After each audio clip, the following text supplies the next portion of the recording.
Каменоломот над Битола продолжил со работа, иако за тоа не е добиена интегрирана еколошка дозвола, истакнаа на денешната пресконференција од Социјалдемократскиот сојуз.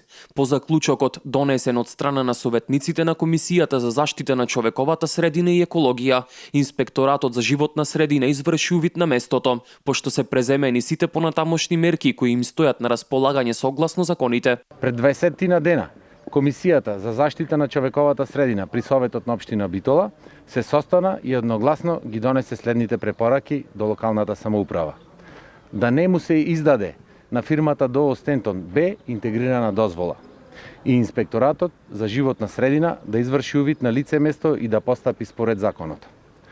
По дадените препораки и извршениот инспекцијски надзор е констатирано дека концесионерот ДОО Стентон продолжи со експлоатација на минерални суровини без интегрирана еколошка дозвола, што е спротивно на закон.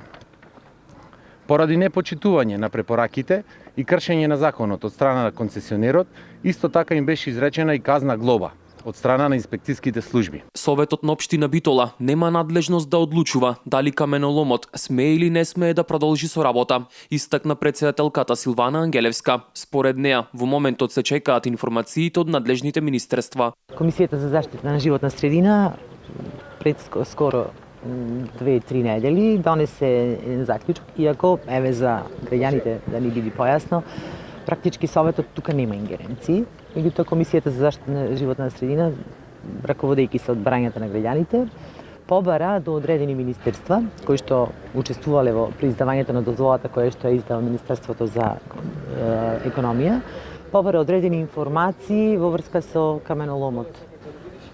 Додека ги добиеме тие информации, ние како Совет ги чекаме тие информации да видиме како ги се изнесат поделните министерства при издавањето на концесијата за експлоатација на каменоломот. Каменоломот на Билбил камен на оддалеченост од 800 метри од населбите во Битола започна со работа минатата година.